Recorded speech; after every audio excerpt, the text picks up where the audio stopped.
그러면 우리가 밥을 많이 먹었어. 파티날 생일 잔치만 먹고 막 그다음 날 좀 배 아프잖아요. 그 시간이 이제 올 것 같아요. 요즘 VIP들은 지금 분산 포트폴리오를 다 하고 있어요. 옛날에 같으면 이제 프랑스 혁명 같은 게 일어날 수도 있는데 묘하게 이 구조를 갖다가 유주택자가 50% 60%를 갖게 만드니까 균형이 이게 추가 엎을 수 없는 상황이 돼버린 거예요.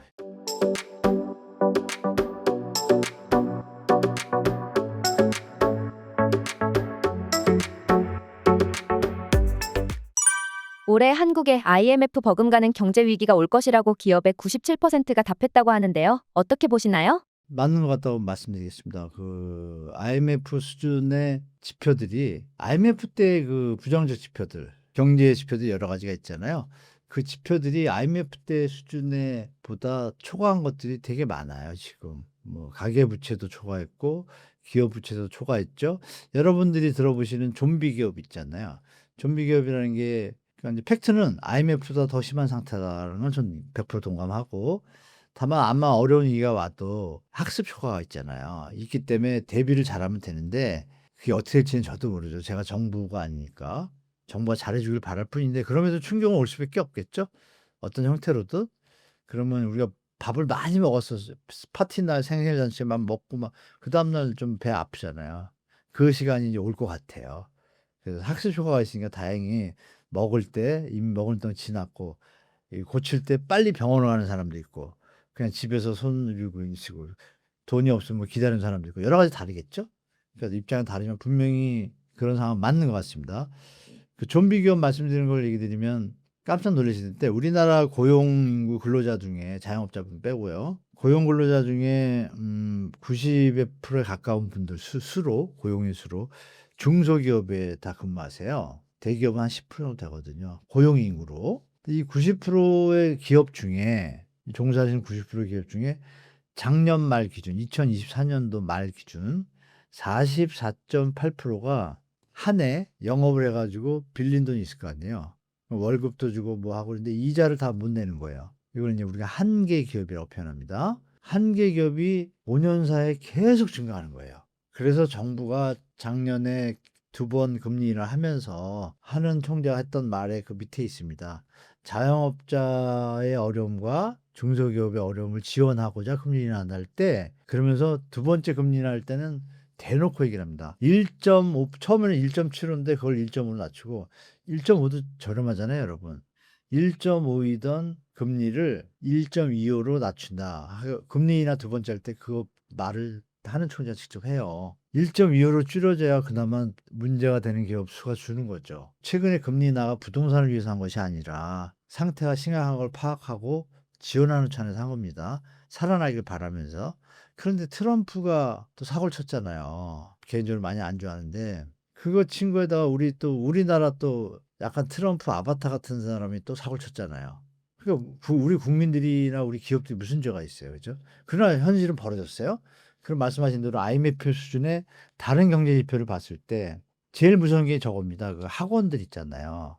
나라가 발전하고 융성할 때는 아이들도 많아지고 학원도 늘고 계속 발전해요. 어느 도시가 있는데 다 잘 돼 가지고 이 도시가 사업을 잘해 가지고 아기를 낳으면 집이 또 필요하고 한 세대가 가면 도시가 커지잖아요. 이게 이제 발전하는 건데 지금 인제 인구 소멸 뭐 감소 이런 얘기 많이 드셨잖아요. 지방 이런 거. 역성장이란 말이에요 지금. 그럼 역성장 중에 IMF처럼 안 좋은 지표들이 있다라는 건 어떤 의미예요? 경제 펀더멘탈이 약해진 거잖아요. 다시 부동산 와서 이놈의 정책하는 사람들이 부동산 정책을 개판으로 한 바람에 저는 이렇게 됐다고 봐요. 개판이라는 단어가 국어사전에 나온 겁니다. 그러면 인제 IMF 위기는 왔고 수준의 그 어려운 위기를 극복해 나가야 되는데 이 사실을 정책하는 사람들이 국민들한테 인지를 시키고 부동산으로 불로소득을 취하려는 것을 마치 투자라는 명분 아래 하는 사람들에 대한 어떤 위기의식, 위험의식, 도덕적 문제성을 갖다가 강력하게 해야 나라가 좀 잘 되잖아요. 그거와 상관없이 암만 그래 봤자 IMF의 수준의 나쁜 지표는 어느 형태로든 결과로 나타나겠죠. 근데 그 시기가 저는 불행히도 어느 정부가 되든 새 정부가 들어왔을 때 시작될 것 같아요. 바라는 건 그거죠. 새 정부가 그걸 오픈해야 된다고 생각해요, 국민들한테. 그래야지 이게 다 같이 정부도 살고 기업도 살고 다 같이 살 수 있을 것 같아요. 안 그러면 계속 이자는 쌓이잖아요. 보세요. 영업을 하는데 나아질 기미가 있어야 되는데 트럼프라는 사람 때문에 해외 수출도 안 나아질 것 같고 이런 상황에서 3-4 년을 버텨 가지고 이자가 적더라도 그 고통과 스트레스를 어떻게 버틸 거예요? 그게 낫겠어요? 아니면 딱 지금 스톱을 하면 어떻게 해요? 지금의 손실이 확정이에요. 확정된 거에 대해서 정부가 정부 정책을 활용해 가지고 다시 출발할 수 있게 하는 게 저는 더 효율적이라고 봐요. 그래서 그런 부분들이 결론은 그거죠. IMF가 올 수준의 어떤 경제 펀더멘탈은 되어 있고 펀더멘탈이 약화가 되어 있고 그거에 대해서 금융 쪽에 있는 친구들은 여전히 금융 자본주의 속성인 부채를 늘리면 자기들은 먹고 산다. 겉으로는 공익 떠들면서 이짓거리하고 있고. 그럼 결론은 났죠. 우리 저 젊은 분들과 기성세대들이 인제 정신 차리고 그것도 자본 국가에서 자본주의 시대에서 투자 기본적인 거 알지만 우리나라는 그동안 너무 한쪽에 치우쳐서 잘못 왔으니 다 같이 조금 숨을 고르자.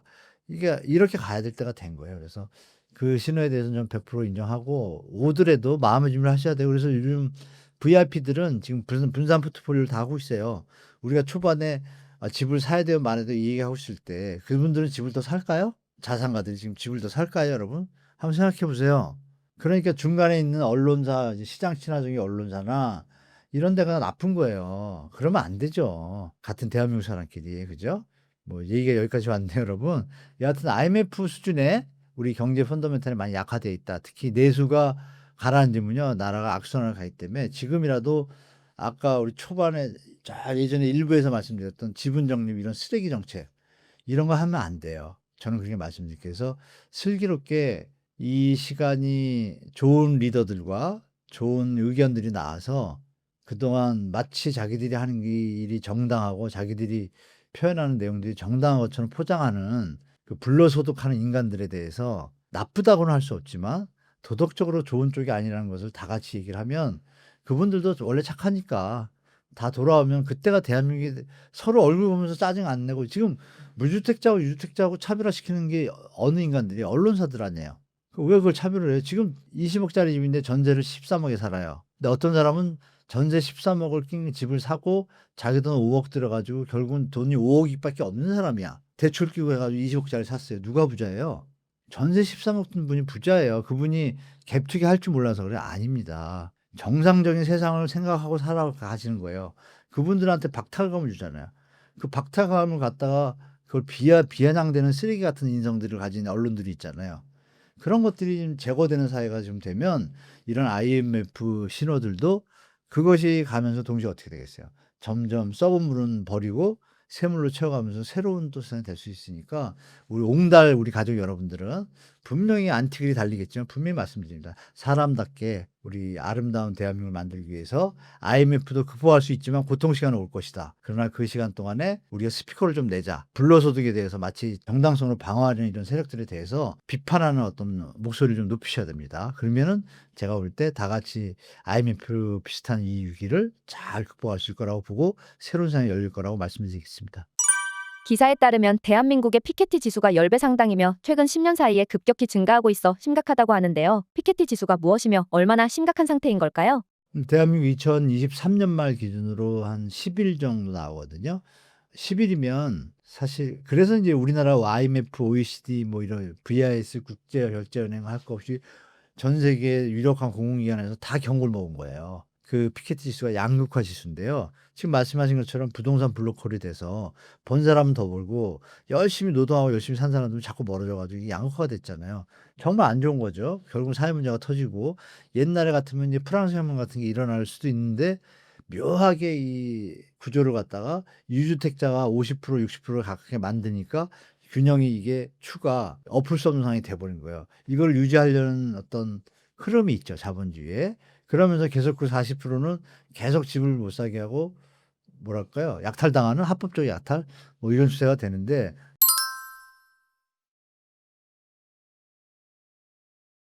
그럼 피케 지수가 그거의 문제점을 갖다가 지적한 겁니다. 피케 지수가 지적해서 그거를 기억하시겠지만 베스트셀러가 됐잖아요, 전 세계에. 그 전 세계에서 대부분의 유수 국가들은 발표를 하고 있습니다. 그래서 그걸 보고 정책에 반영을 해요. 대한민국도 그 2000년 중반에 그때 그 피케티 자본론이 나왔을 때 우리나라 한은에서도 담당관이 나와서 얘기했어요.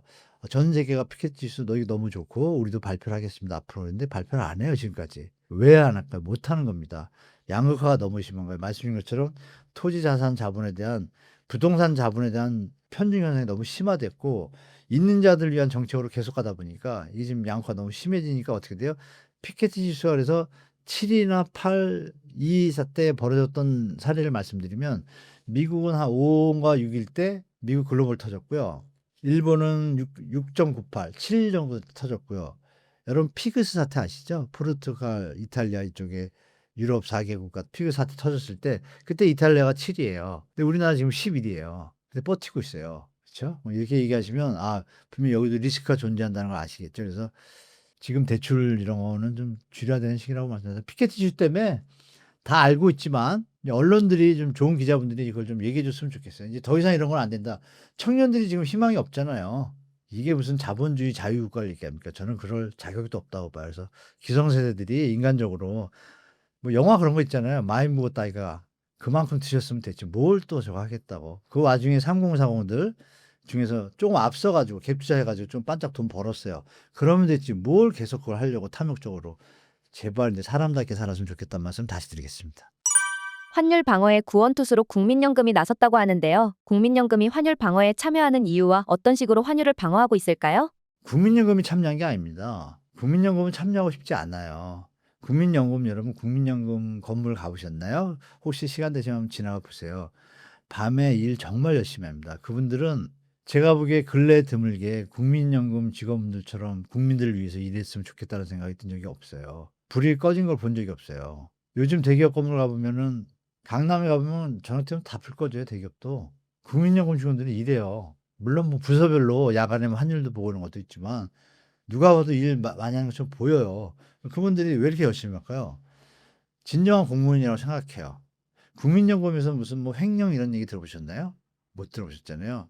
저는 개인적으로 현재까지는 존경합니다. 물론 뭐 안 밝혀지는지 모르지만. 그럼 국민연금 입장에서 잘 투자해서 해외 투자할 때 잘하고 물론 손해 본 적도 있어요. 근데 평균 수익률이 9에서 막 10 몇 프로 이렇잖아요. 그럼 잘하는 거죠. 잘하고 있는데 갑자기 달러가 지금 우리 원화 환율이 다운되고 있는데 우리가 낸 세금으로 운영하잖아요. 국민연금. 여러분들이 매달 월급에서 딱딱 뛰는 걸 하잖아요. 그 돈을 손해 보면 안 되잖아요. 그러니까 국민연금은 별 생각이 없이 원래 하던 대로 하고 있는데 요새 환율 막 올라가고 이러니까 갑자기 어느 날 250억에서 350억, 500억으로 수합을 늘리고 다시 600억으로 늘려요. 이거 환차익이나 환차손에 대해서 계산이 정확하게 들어가야 되는데 손해 보면 어떻게 되죠? 만약에 그거에 대해서 아무도 지적을 언론들이 잘 안 하잖아요.